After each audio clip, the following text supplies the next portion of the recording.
रुचि जी, हरिवंश। श्री हरिवंश महाराज जी। महाराज जी, मैं अभी सूचना विभाग, इंटेलिजेंस विभाग में हूँ। महाराज जी, वहाँ चुगली होती है। महाराज जी, चुगली से कैसे बचूं मैं? मतलब वहाँ है ही, सेवा ही ऐसी है कि इधर की उधर, उधर की इधर करनी पड़ती है। तो उसमें महाराज जी, मतलब अध्यात्म को कैसे जोड़ें इसके साथ, कि कहाँ क्या चल रहा है? हाँ। मतलब एक ऐसे विभाग में कि मतलब बिना ड्रेस के हैं, बट कहाँ ये क्या कर रहे हैं, ये नहीं क्या तो कर रहे हैं, ये क्या इसमें कर रहे ये हैं? इनका कर्तव्य है, चुगली थोड़ी है। नहीं, साथ वालों की भी बहुत मतलब आपस में हमारे मुँह पे कुछ कहेंगे और हमारे जाके किसी से कुछ कहेंगे, फिर वही हमारे ये तो सब जगह ही है महाराज अब जी। ये तो देखो, अब ये तो घोर संसारिकता है। लड़ाई हो जाएगी फिर। नहीं, ये देखो बच्चा, पहले समझो। अब ये घोर संसारिकता है, कोई साधक थोड़ी है। अब विषयी प्रपंची पुरुष, अब उनकी चर्चा क्या करे? चर्चा होती साधकों की, भगवत मार्ग के पथिकों की। अब जैसे केवल हमको, हमें तो पता नहीं, पर इनके बताने के अनुसार यदि हमारा मान लो सीआईडी डिपार्टमेंट है, वो आपकी कमियों को, आपकी बात को, आपके केस को वो कुछ भी बेस रख करके, कुछ भी वो अपने कर्तव्य का पालन कर रहा है। उसको जो सरकारी आदेश हुआ उसके पालन के लिए वो झूठ भी बोल जाएगा, वो पिट भी जाएगा, वो थोड़ी देर के लिए पागल भी बन जाएगा, और आपके रहस्य को प्रकाशित करके वो अपनी ड्यूटी पूरी कर रहा है। तो ऐसा कुछ तो ठीक है। मुझे तो ऐसा कोई डिपार्टमेंट अभी तक ऐसा समझ में नहीं आया कि जिसमें, अब जैसे समाचार विभाग है, अगर वो ईमानदारी से समाचार जो उन्होंने देखा है, जो सुना है, उसी सत्य को प्रकाशित करे तो कोई दोष नहीं। तो अब हमको चूंकि आपके डिपार्टमेंट का ज्ञान नहीं है, इसलिए हमें ऐसा लगता है कि निंदा और चुगली का कोई डिपार्टमेंट होता है क्या? आपसी व्यवहार में है ये सब चीज़ें, तो समझ नहीं आता कि महाराज जी, हम जो समझ पा रहे हैं, ये अलग हो गया अभी। मतलब ये कह रहे हैं कि जैसे पूरा स्टाफ है, तो आपस में एक वो तो दूसरे की पूरा घर करते में होता रहता है, स्टाफ के हर घर में होता रहता है, नहीं होता रहता? उसकी ये चीज तो, मतलब ये कोई डिपार्टमेंट तो नहीं हुआ ना, ये पर्सनल कमियां हैं। अब उस कमी को आप सुधारिए अपनी, केवल समाज को नहीं सुधारा जा सकता। अब जैसे आप आए हैं सत्संग में और आप सुधरने लगे, तो आपका उपहास होगा, उसको आपको सहना पड़ेगा। अगर आप सह गए तो आपकी सच्चाई का प्रभाव सामने वाले के ऊपर पड़ेगा, और वो जलेगा, और वो सुधरने की चेष्टा करेगा। समाज को नहीं सुधारा, जो हमारे पास नहीं है, जो सत्संग से मतलब नहीं रखते हैं, भगवान से मतलब नहीं रखते, उनको कैसे सुधारा जा सकता है? आप कृपा पात्र भगवान के हैं, आप यहाँ आई हैं, आप सत्संग सुन रहे हैं, तो मुझे लगता है अपने हृदय को सुधारा जाए। नारायण स्वामी जी बहुत बड़े संत थे, वो कहे तेरे भावे जो करे भलो बुरो संसार, नारायण तू बैठ के अपनो भवन बुहार। हमें अपने हृदय को ठीक करना है। अच्छा, अब जैसे हम ऐसी समाज में हैं जहाँ चुगली निंदा आदि हो रही, तो हमको तटस्थ भूमिका निभानी है, सुनना पड़ रहा है, पर मेरी रुचि नहीं, तो फिर दंड नहीं मिलेगा।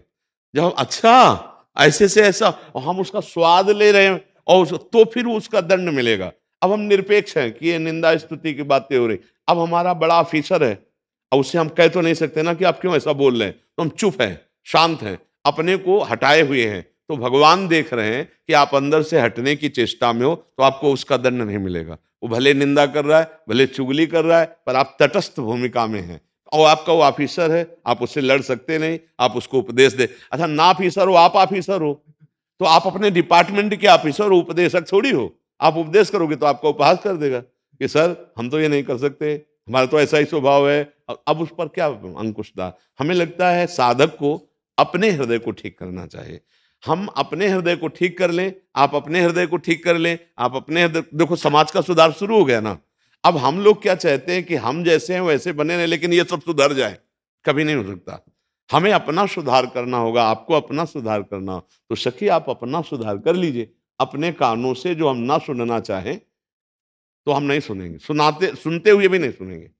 मतलब कोई गलत बोल रहा है, अब हम वहां बैठना ही पड़ेगा, हट सकते नहीं। तो हमारी रुचि नहीं है, बस वो अंदर की बात, प्रभु अंदर की बात देखते हैं।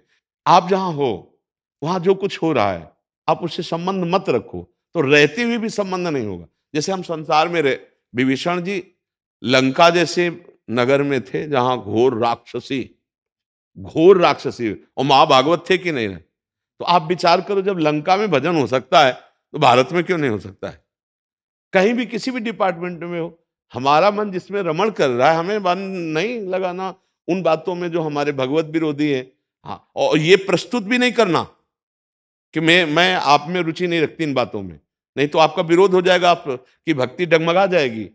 आपको बिल्कुल वैसे रहना है, लेकिन अंदर से कि प्रभु आप जान रहे हो, विभीषण जी वैसे ही रहे लंका में, ज्यादा कुछ दिखावा ऐसा नहीं किया, तो अपने को बचा लिया, तो उनको भगवान की साक्षात प्राप्ति हो गई, भगवान की शरण में। मुझे लगता है अपने को बचाओ आप, अपने को आप अगर भगवान की तरफ ले जाओ तो इतनी क्षमता आ जाएगी कि सब कुछ होते हुए भी हम किसी में लिप्त नहीं होंगे। हाँ, बोलते नहीं हैं, सुनते रहते हैं। हाँ, बोलना भी पड़े तो उचित बोल दिया, जी सर।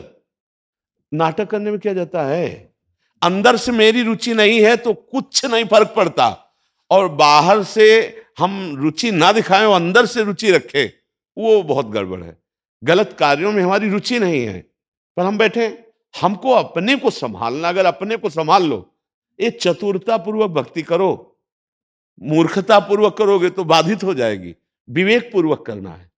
हमें लगता है कि हमको जहां जो सेवा व्यापार नौकरी आज मिला है, नाम जप करते हुए हम उसी में ढलते दिखाई दे, पर ढले ना, बात समझना है, ढलते हुए दिखाई दे पर हम ढले ना। समाज में वैसे ही लग रहा है कि बिल्कुल मेरे जैसा व्यक्ति, लेकिन बिल्कुल नहीं है वो। जैसे जल से ही प्रकट होता है कीचड़ से कमल, जल में ही रहता है, जल में ही खिलता है, पर उसको निकाल के देखो एक बूंद जल नहीं मिलेगा। अगर ऐसी कला आ जाए कि उसी समाज में रहते हैं, क्योंकि देखो आप लोग सत्संग सुनते हैं, आप शराब नहीं पिएंगे, आप मांस नहीं खाएंगे, आप गंदी बातें नहीं बोलेंगे, क्योंकि आप सत्संगी हैं, आपके कान में वो बातें पड़ गई हैं। लेकिन सब कोई तो ऐसा नहीं है ना। अब आपको व्यापार करना है तो ऐसे लोगों के बीच में, नौकरी करना है तो ऐसे लोगों के बीच में, तो या तो व्यापार नौकरी छोड़ करके एकांत बैठ के तिलक लगा के माला जप करो, तो भक्ति का यही स्वरूप नहीं है। ये भी एक स्वरूप, पर इतना ही स्वरूप नहीं है, क्योंकि अगर यही स्वरूप होता तो अर्जुन जी कह रहे मैं संन्यास ले लूंगा, युद्ध नहीं करूंगा, और भगवान जी कह रहे युद्ध कर। इसका मतलब कर्तव्य कर्म करना अत्यंत आवश्यक है। भगवान की इच्छा है कि जिसको जो कर्तव्य मिला है वो अपने कर्तव्य कर्म को करे, पर हम कर्तव्य कर्म करते हुए अपने आप को बचा सकते हैं। हम गंदगी में लिप्त नहीं हो सकते, गंदगी हमें नहीं पकड़ सकती, गंदगी का व्यवहार है पर हमें नहीं पकड़ सकती। जो रही उत्तम प्रकृति का कर सकत कुसंग, चंदन विष व्यापत नहीं लपटे रहे तो भुजंग। तो हमें तो लगता है कि थोड़ा भक्तिवान को बड़ा चतुर और कला प्रवीण होना चाहिए, कि हमारी भक्त, जैसे मान लो ऑफिस में जाने में तिलक निषेध है, कर दिया गया, तो हम सूखी रज ले लेते हैं, ऐसे लगा लिए, अब हो गया तिलक, अपने ठाकुर का तिलक भी लगा लिया, कोई जाना भी नहीं। भक्ति बहुत संभाल के करनी है, क्योंकि आप लोग संसार में जाएंगे। अब इतनी क्षमता है नहीं कि कोई हमारे भगवान और भक्ति का उपहास करे और हमारे को आनंद रहे कि तुम्हारे उपहास से मेरे कोई फर्क नहीं पड़ता। नहीं पड़ जाएगा फर्क, नहीं फर्क पड़ जाएगा। अभी उतनी जोर की भक्ति नहीं हुई है जो मीरा जी में, जो बड़े बड़े महाभागवत। तो हमको छुप के रहना है, हमको अपने को बलवान बनाना है। जब उस कोटि की भक्ति आ जाएगी तब किसी से कोई भय नहीं रह जाएगा। पहले हम निरंतर नाम जप का अभ्यास करें, गंदे आचरणों के त्याग का अभ्यास करें, और जो गंदे आचरण कर रहे हैं उनके बीच में रहकर हमारे ऊपर कोई प्रभाव न पड़े, क्योंकि संसार में सब भक्त ही थोड़ी मिल जाएंगे।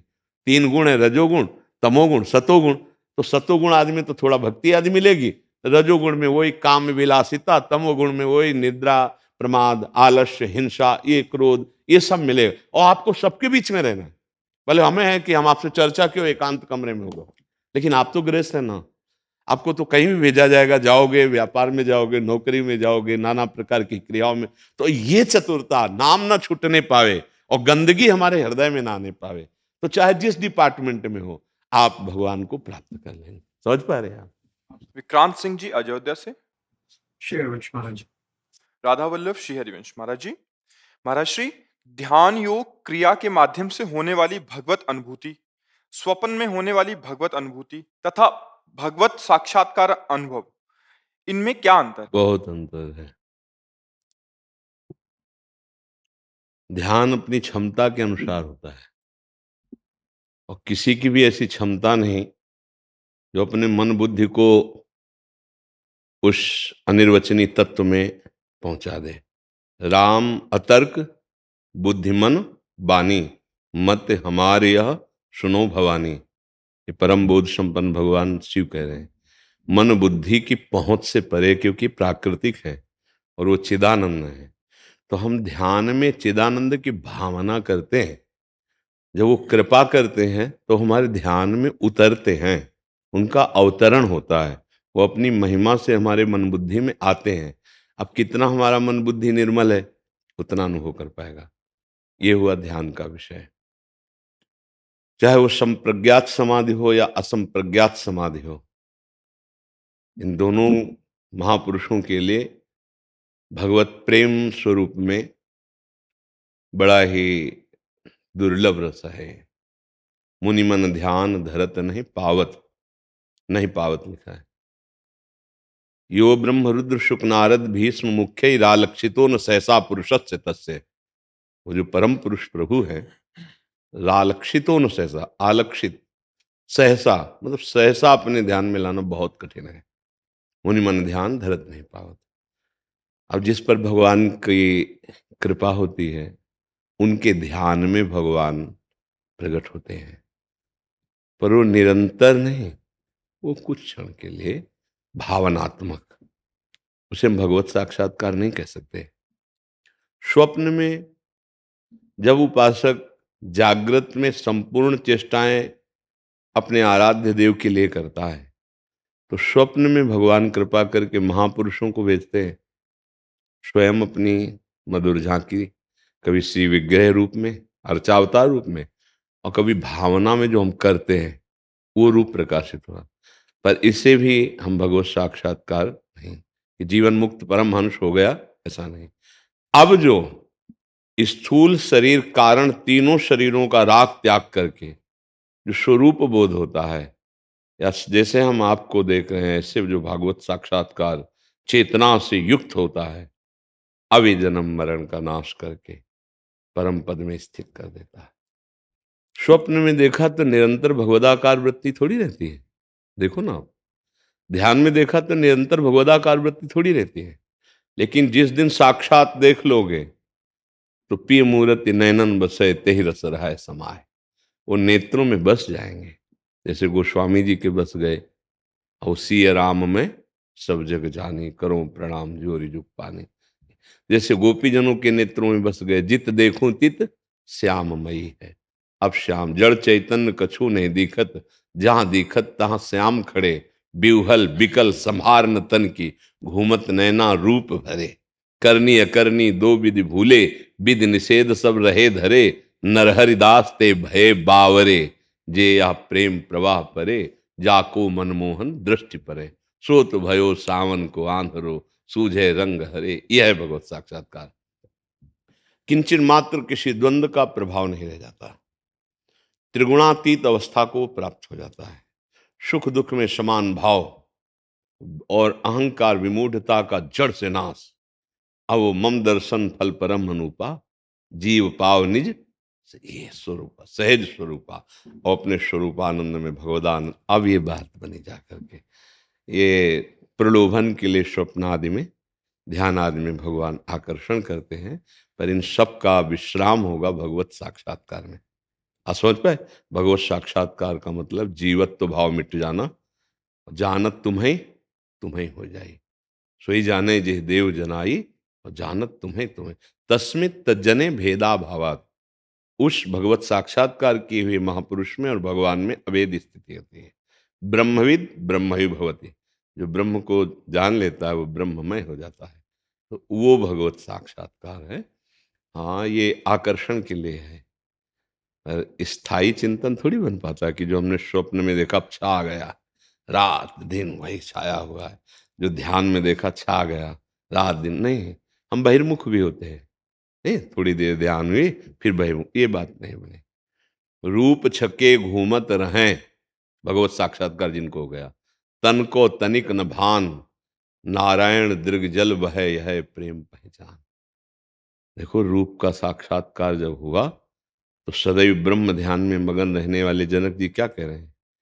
इन्हीं बिलोकत अति अनुरागा, बरबस ब्रह्म सुख ही मन त्यागा, सहज विराग रूप मनु मोरा। मेरा वैराग्य में मन है वो कभी किसी रूप पे आकर्षित नहीं हुआ, पर आज जब राम रूप देखा तो ब्रह्म सुख का त्याग करके राम रूप में, यह है साक्षात्कार, भगवत साक्षात। जो ब्रह्म स्थिति को प्राप्त ज्ञानियों की परम गुरु जनक जी कह रहे हैं, इन्हें बिलोकत अति अनुरागा, और बरबस मतलब बलात् ब्रह्म सुख से मन हटकर इनके रूप में, ये ध्यान और स्वप्न से नहीं होता, ये साक्षात्कार से होता है। ये ध्यान और स्वप्न आदि ये भगवद आकर्षण है। जब साक्षात्कार हो जाता है फिर सदैव ध्यान बना रहता है, उसका ध्यान हटता ही नहीं। वो चलते फिरते उठते बैठते उसके नेत्रों में प्रीतम समाये होते हैं, हृदय उसका विकल रहता है उनके प्यार में, उनके प्रेम में, नेत्र भरे रहते हैं रूप से। वो स्थिति भगवत साक्षात्कार की होती है। समझ पाया जी? शालू सिंह जी रीवा से। श्री हरिवंश महाराज जी, प्रातस्मरणीय महाराज जी, हम नित्य ही देखते हैं कि संत जन एवं ज्ञानी महापुरुष जन अपनी इंद्रियों का संयम करके एवं कामनाओं और वासनाओं का दमन करके देवताओं से भी उच्च स्थान को प्राप्त हो जाते हैं, किंतु हम लोग महाराज जी प्रत्यक्ष में सब कुछ देखते हुए भी उन महापुरुषों के आचरण स्वयं के जीवन में क्यों नहीं उतार पाते, जबकि हृदय से आनंद की अनुभूति उन्हीं सत आचरण के द्वारा होती दिखाई लेती है। देखो, हम बातें तो करते हैं आनंद सिंधु की, लेकिन हमारी आंतरिक जो रति है, भोगों में सुख है ऐसी है, भोगों में सुख है ऐसी, जब तक बुद्धि रहेगी तब तक आप जितेंद्रिय नहीं हो सकते, तब तक आप मनोनिग्रही नहीं हो सकते, तब तक आप भगवत साक्षात्कार नहीं कर सकते। भोगैश्वर्य प्रसक्ता नाम तयापहृत चेतसाम व्यवसायत्मिका बुद्धि समाधो न विधीयते, श्री भगवान कह रहे हैं। जिसके अंतर की बात है ये, जो भोग और ऐश्वर्य ने जिसके चित्त का अपहरण कर लिया है, वो कभी निश्चय ही नहीं कर सकता कि मुझे भगवत साक्षात्कार करना है। बातें वैराग्य की होंगी, ज्ञान की होंगी, स्थिति भोगों में होगी। अगर असलियत में ज्ञान हो गया है, तो जैसे पीछे 1000 का नोट बंद हुआ था, अब एक ट्रक आपके सामने डाल दिया जाए, आपको कोई रति होगी, आपको कोई प्रसन्नता होगी। लेकिन एक 500 का नोट अगर रोड में मिल जाए तो आप चाहे जितने बड़े हों, एक बार आसपास देख के झुक के उठा लेंगे, क्योंकि उसमें महत्व बुद्धि है। अब 1000 चलता नहीं है तो उसका महत्व खत्म हो गया ना। जैसे किसी पशु के आगे आप 1 कुंतल सोना डाल दो तो उसको हर्ष होगा क्या? ऐसे उस महात्मा जिसको असलियत में पता चल गया है कि भोगों में सुख नहीं है, विश्व का सारा भोग एक साथ उपस्थित कर दिया जाए तो उसके मन ऐसे नहीं चलेगा जैसे 1000 ट्रक वर दे दिए जाए नोट तो आपका मन नहीं चलेगा। जैसे पशु के आगे 1 कुंतल सोना रख दिया जाए तो उसका मन नहीं चलेगा, हरी घास डालो तो चल जाएगा। ऐसे ऊसर बरसई तृण नहीं जामा, संत हृदय जिम उपज न कामा।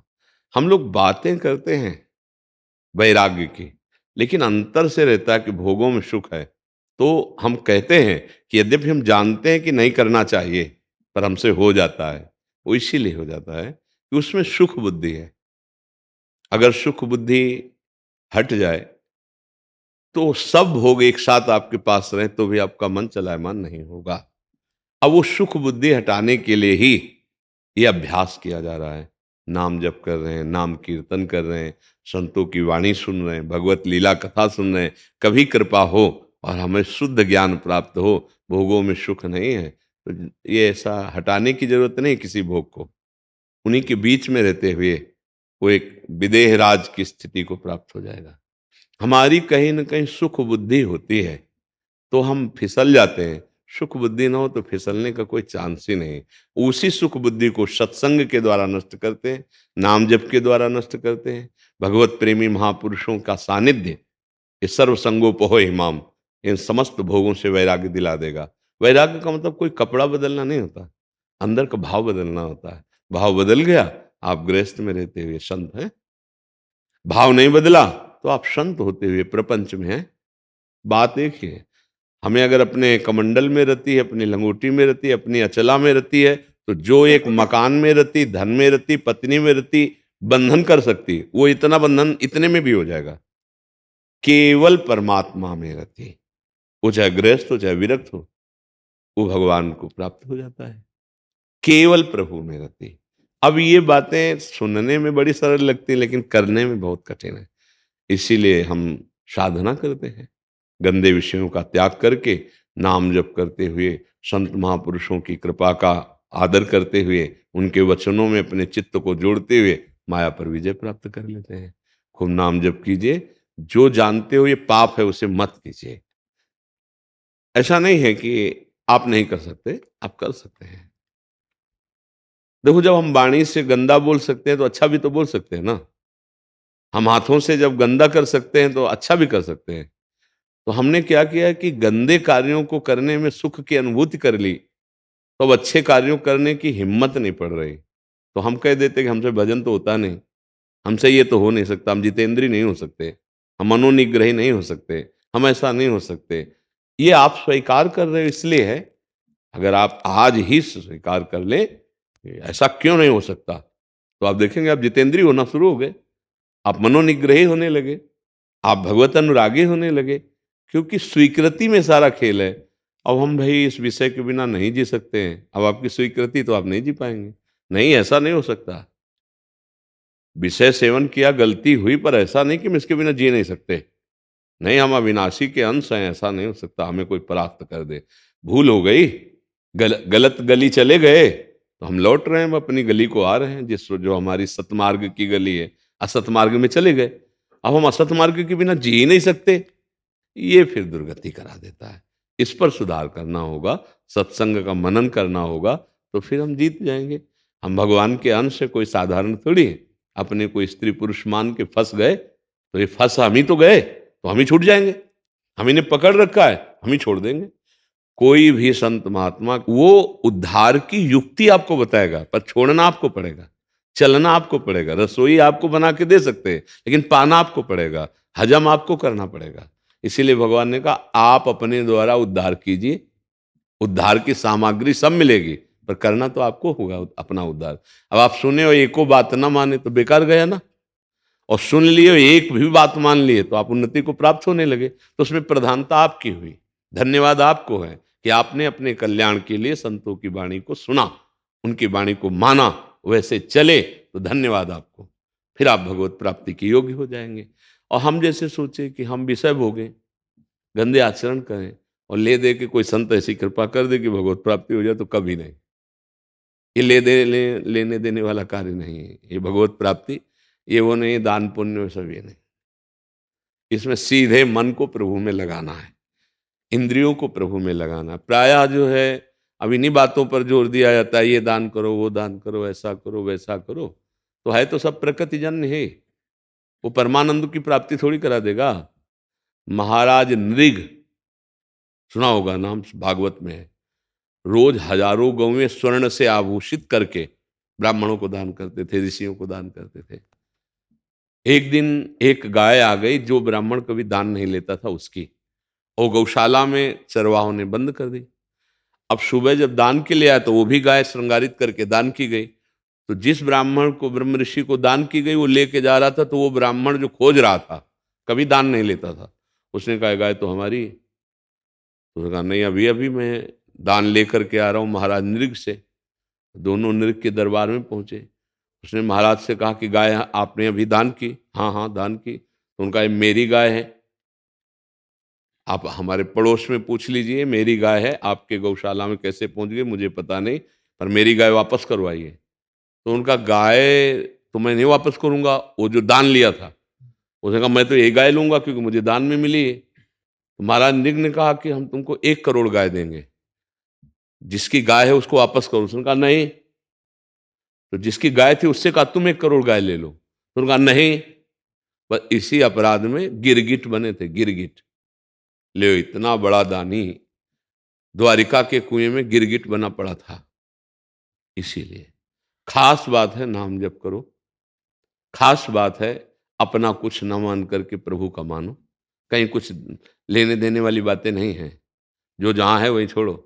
प्रभु का है तो दियम वस्तु गोविंदम तो बेमे समर्पय, और नाम जप करो, भगवत प्राप्ति हो जाएगी। ये दान पुण्य शुभ कर्म है, ये सोने की जंजीर है। एक लोहे की जंजीर है अशुभ कर्म, और एक सोने की जंजीर, घसीट के सोने की जंजीर से बांध दिया जाए तो मरोगे।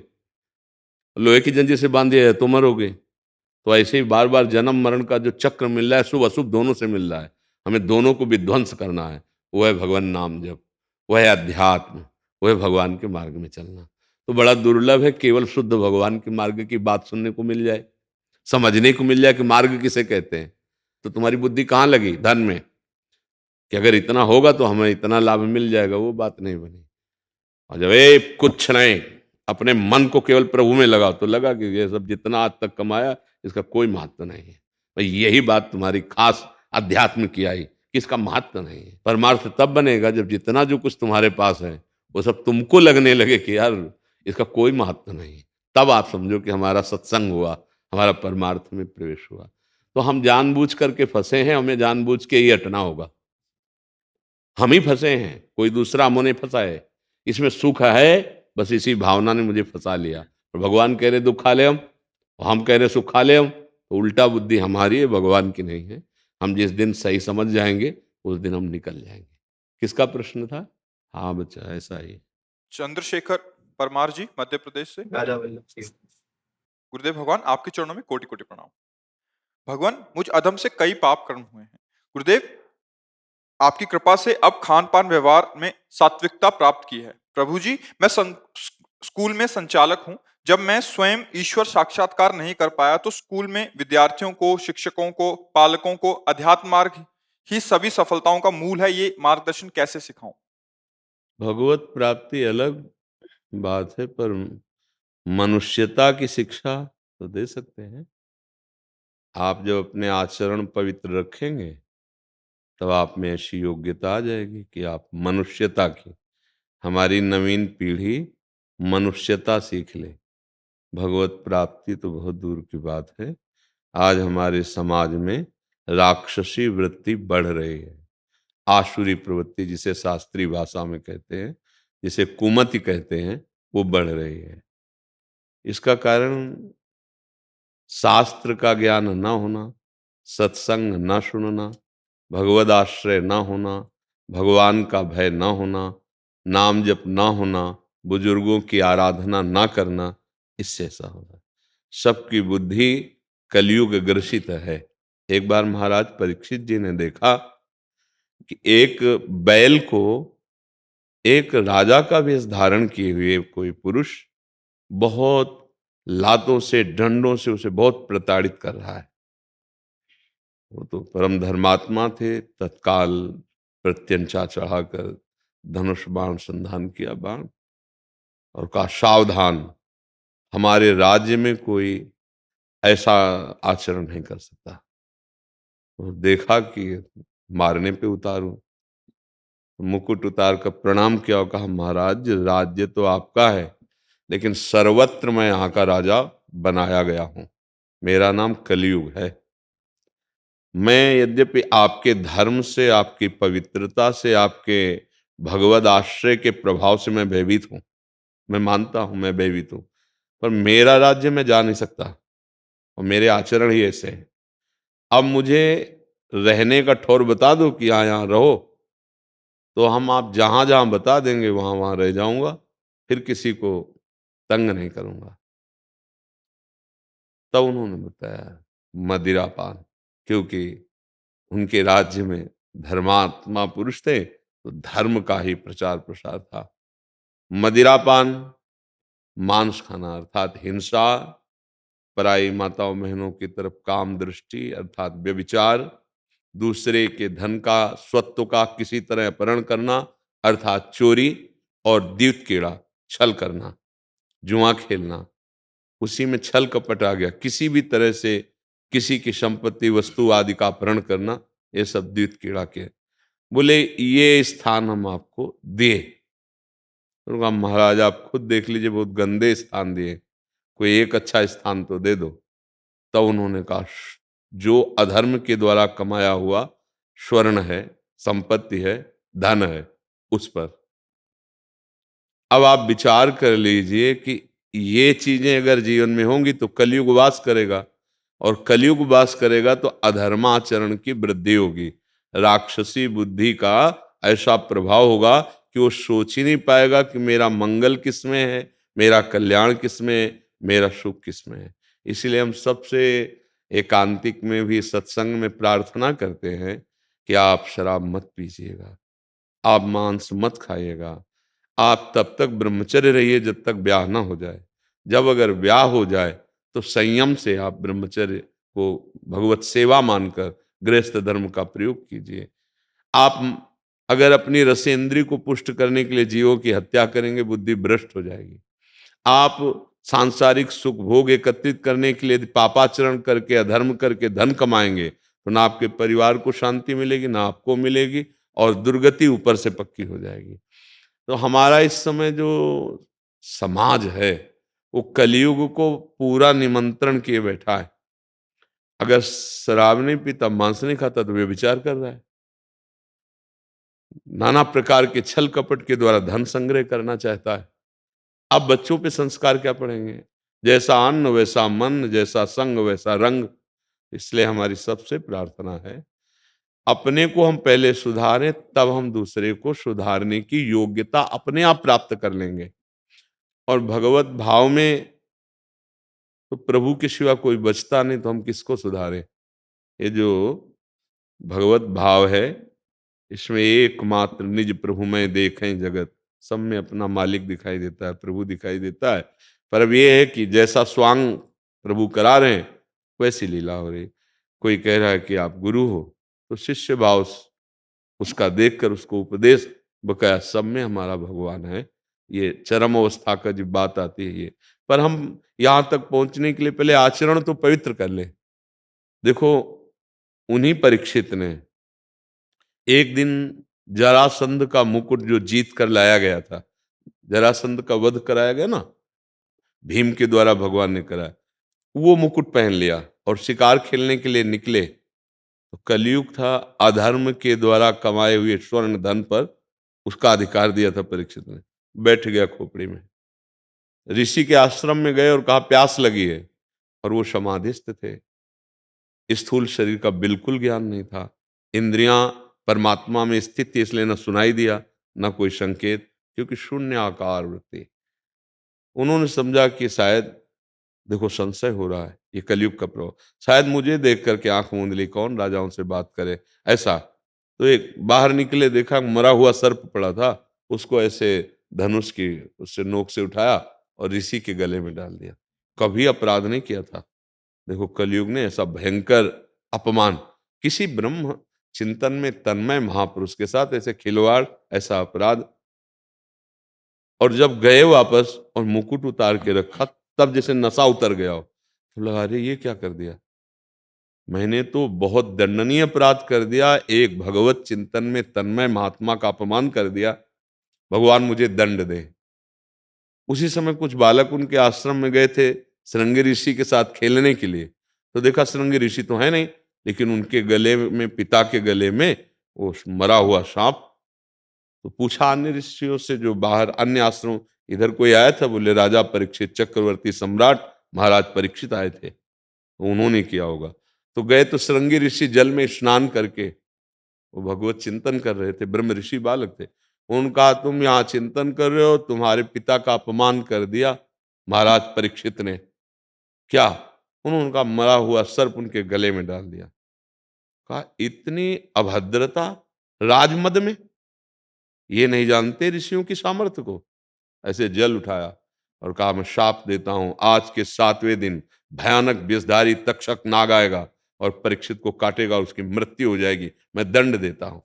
अब आप विचार कीजिए, एक धर्मात्मा महापुरुष, परम धर्म से चलने वाले, जरा देर के लिए मुकुट धारण किया उसका, तो कलयुग बैठ करके देखो क्या करवा। और यहाँ अपने लोग क्या क्या कर रहे हैं, पापाचरण। अब कह दो कि वो तो शास्त्रों में लिखा है, तो देखो जब कानून में फंसोगे ना, तो जो संविधान बनाया गया है वो आपको दंड देगा। संविधान झूठा नहीं है। हाँ, जब तक नहीं फंस रहे हो तब तक बात है। तो अब ये बाहरी कानून तो फंसने पर है, लेकिन जो भागवतिक कानून है वो आपके अंदर ही बैठा हुआ है, अंदर ही न्याय हो जाता है। आप अपने आप जलने लगते हैं, आप अपने आप चिंता, शोक, भय, रोग, दुख से ग्रस्त हो जाते हैं। परिणाम तो नरकों में भयंकर मिलता है। तो पहले हम अपने आचरण सुधारें। हम सबसे प्रार्थना हाथ जोड़कर करते हैं कि जैसे मदिरापान है, मांस खाना है, पराई माताओं बहनों की तरफ गंदी दृष्टि देखना, पापाचरण करना, चोरी करना, जुआ खेलना, ये आपके जीवन का सर्वनाश कर देंगे। अब इनको छोड़ो, कैसे छोड़ें? नाम जप के द्वारा हमारे अंदर बल आएगा, राधा राधा राधा रा।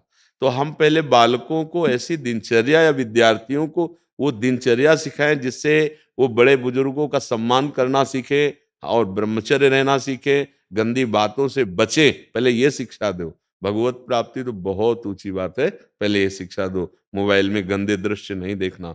गंदे दृश्य देखने से कितनी जीवन की हानि होती है, ब्रह्मचर्य नष्ट करने से कितनी कमजोरियां, कितना हमारा पतन होता है, ये सब शिक्षाएं दो। खुद सत्संग में सुनो, आचरण पवित्र करो और फिर उपदेश करो। अगर हमारे अंदर वो गंदे आचरण दूसरों को उपदेश करें ना, वो प्रभाव नहीं डालेंगे और हमें एक अहंकार और हो जाएगा कि हम उपदेशक हैं, हमारा पतन हो जाएगा। ठीक है? हाँ, नाम जप कीजिए और बचिए उन स्थानों से जहाँ कलयुग को वाक दिया गया है। नहीं, बुद्धि भ्रष्ट कर देगा, बड़े बड़ों की कर देता है। अच्छा, जब तक मुकुट नहीं उतारा तब तक उनको ज्ञान थोड़ी था मैं अपराध करके आया हूं। ऐसे ही जब तक कलयुग के द्वारा बुद्धि भ्रष्ट कर दी जाती है, जो ये गंदे आचरण करता है उसको ये थोड़ी लगता मैं गंदा हूं।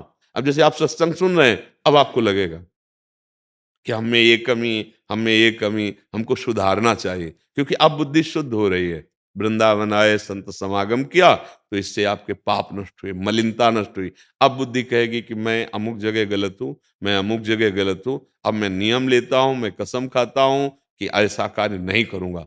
पर जब तक बुद्धि भ्रष्ट है, वो अपने में दोष ही नहीं मानेगी। जैसे किसी को आप कहो कि आप अहंकारी हो, आप कामी हो, आप चोर हो, वो आपको गालियां देगा।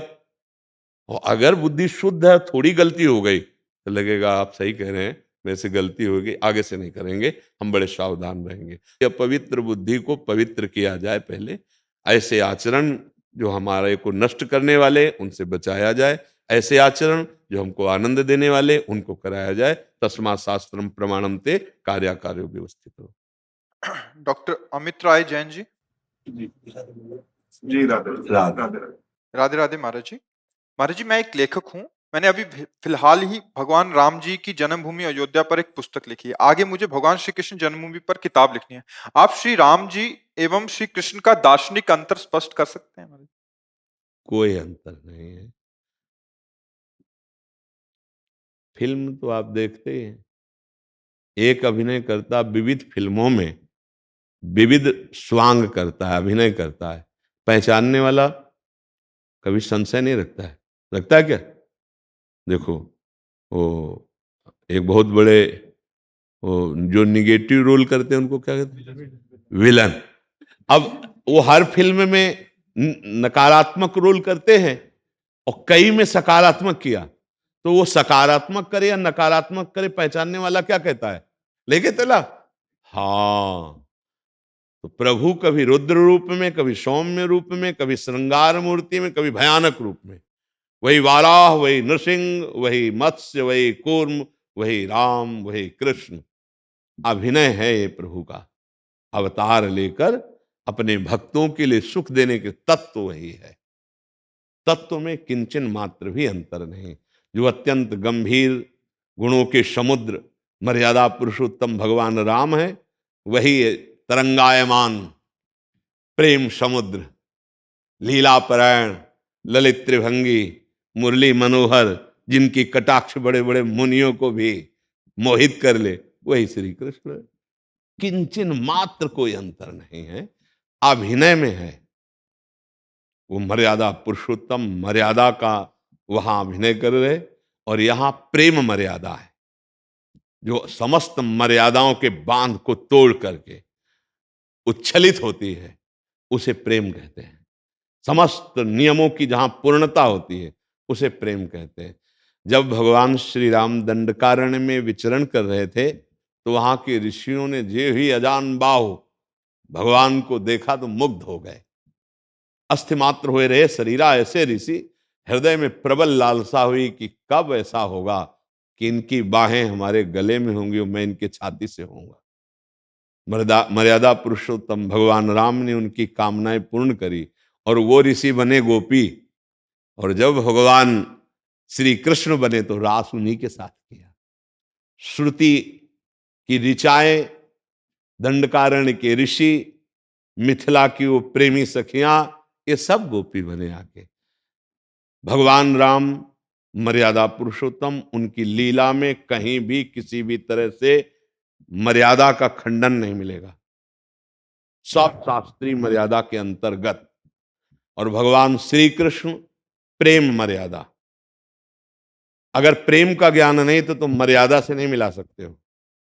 प्रेम, अगर प्रभु कभी मुस्कुराए हैं तो सियाजू से ही केवल मुस्कुराए रामावतार में, और यहां तो मुस्कुरा के लाखों के प्राण हरण कर लिए, चाहे वो श्री सुखदेव जी हो ला परमहंस शिरोमणि, चाहे सुखदेव जी हो, और चाहे वो मधुसूदन सरस्वती हो, चाहे वो प्रबोधानंद जी महाराज हो, चाहे वो कोई बहुत बड़ा ऋषि हो, चाहे मुनि हो, चाहे किसी को मंद मुस्कुरा के लाल की रूप माधुरी नैनन निरख नेक सखी, मन सिज मन हरन हास सावरो सुकुमार रास, नखसिक अंग अंगन उमग सौभग सीव नखी। औरों की तो बात जाने दो, जटाजूट धारी भगवान शंकर भी गोपी बन करके जिनके गले में हाथ डालना चाहते हो हैं श्री कृष्ण। और जो कभी मर्यादा से एक भी विचलित नहीं हुए, वही है भगवान श्री राम मर्यादा पुरुषोत्तम। वहां मर्यादा सत शास्त्र से युक्त, और यहां सत शास्त्रों का फल प्रेम, प्रेम की मर्यादा। अगर प्रेम का परिचय नहीं तो कृष्ण चरित्र नहीं जान सकता। जैसे भगवान श्री कृष्णचंद्र का एक नाम है ब्रज में माखन चोर।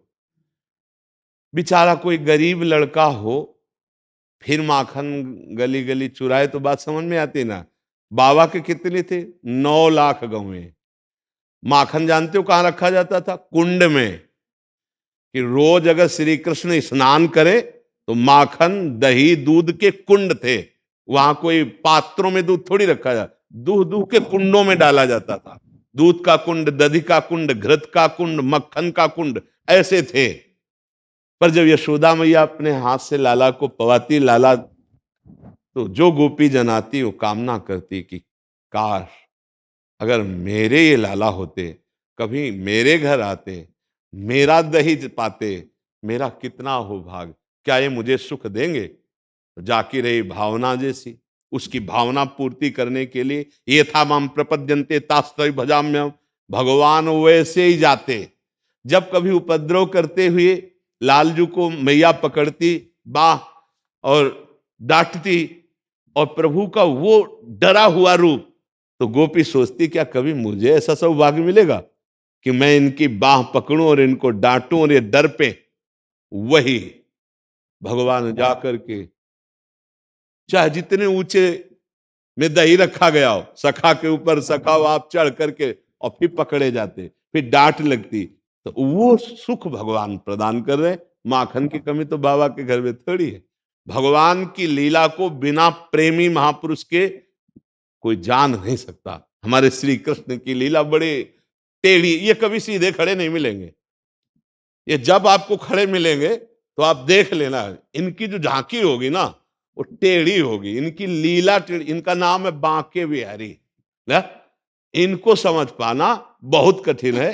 पहले राम जी की मर्यादा को समझो और आराधना करो, तब कृष्ण जी की प्रेम मर्यादा में प्रवेश आए। यहां केवल प्रेम की मर्यादा, प्रेम ही प्रेम, प्रेम ही प्रेम।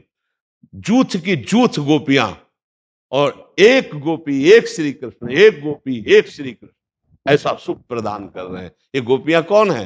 ये वो सब ऋषि मुनि हैं जो तप करके भजन करके भगवान के समीप इस प्रेम रस का रसास्वादन पाए। जिनकी चरण रज उद्धव आदि वंदना करते हैं वो ये गोप। भगवान श्री कृष्ण के लीला को बिना प्रेमी के नहीं समझा जा सकता। इनको दार्शनिक तौर पर नहीं समझा जा सकता। इनको प्रेम, प्रेम बिना 2.5 अक्षर प्रेम के पढ़े सो पंडित हो। ये जब तक प्रेम नहीं समझोगे तब तक, और प्रेम समझ के परे की बात है। सूक्ष्मतरम प्रतिक्षण वर्धमानम कामना रहितम अनुभव स्वरूपम, ये प्रेम का जो स्वरूप है अनुभव स्वरूपम। तो इसलिए वही हरि राम है, वही हरि कृष्ण है। श्री कृष्ण से प्रार्थना करो कि मुझे योग्यता प्रदान करो, आपके पावन चरित्र के विषय में हम कुछ गान करना चाहते हैं, तो वही योग्यता देंगे, वही लिखवा देंगे। वो मूकम करोति वाचालम पंगुम लंघयते गिरिम। बकाया वो इतने लीला विहारी हैं कि उनको समझ पाना बड़ा कठिन है। ललकार रहा है काल्यवन, अरे कहां भाग रहे हो तुम, अपनी महिमा में समझो, तुम्हारा विश्व ये नाम ले रहा है कि बहुत बलवान हो। ये पीछे मुड़ के ले देख रहे, भाग रहे, पीताम्बर पहरा रहा है। क्या नाम पढ़ा जानते हो? ठाकुर रणछोड़ पढ़ा कि? अब आप विचार कीजिए, जिनकी भ्रकुटी टेढ़ी हो जाए तो काल भी थर्रा जाए, वो श्री कृष्ण है और भाग रहे हैं। और कहां ले गए? भगा के उसको मुचकुंद की गुफा में ले गए और मुचकुंद से भस्म करवाया और मुचकुंद को दर्शन दिया। इनकी लीला को समझना बड़ा। हर बार जरासंध को फांस लेते थे बलराम जी अपने हल में, तो कहते भैया छोड़ दो, हम जिस काम के लिए आए बड़ा काम कर रहा है। ये एक एक अक्षोणी सेना समेट समेट कर करके बार बार जगह जगह से ऐसे करके लाता है। हम जिसका भार उतारने के लिए आए बहुत बड़ा सहयोग कर रहे थे, छोड़ दो। 18 बार आक्रमण किया है भगवान पर, 23 अक्षोणी सेना लेकर, 23 अक्षोणी सेना लेकर के 18। भीम अर्जुन और आप साथ गए और द्वंद्व युद्ध की भिक्षा मांगी और फिर फड़वा के फेंकवा दिया। बड़े लीला बिहारी। उनकी लीला को समझ पाना बिना भगवत प्रेम के नहीं हो सकता। इसलिए बहुत संभाल के उन्हीं से प्रार्थना करोगे। राम जी की लीला के विषय में उनकी कृपा से कुछ समझ सकते हो, क्योंकि सीधे हैं, बहुत सीधे सरकार, गंभीर। और ये कभी सीधे नहीं मिलेंगे। हाँ इनकी चितो है तो वही ना, कोई दूसरे थोड़ी, बहुत प्रेमी है। इसलिए बहुत अच्छा सौभाग्य कि आप भगवान के विषय में कुछ भी लिखें, बहुत सावधानी से लिखें। हमारी प्रभु की महिमा प्रकाशित हो, कहीं कोई अवहेलना या निंदा ना हो, तो जीवन धन्य है। प्रभु के विषय में लिखना, प्रभु के विषय में सोचना, प्रभु के विषय में बोलना, ये सब मंगलमय हो जाता है जीवन का लाभ। जी राधा राधा राधा राधा राधा राधा राधा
राधा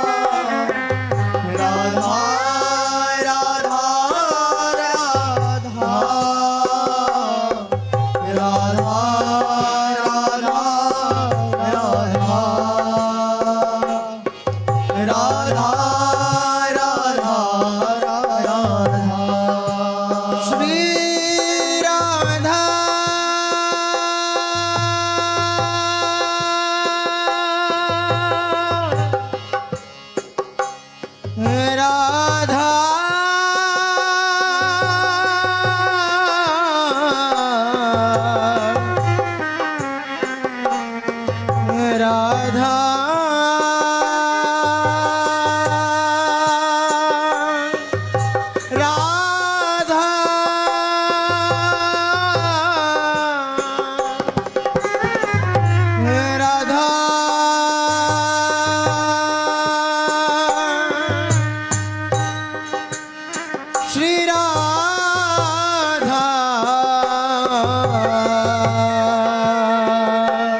राधा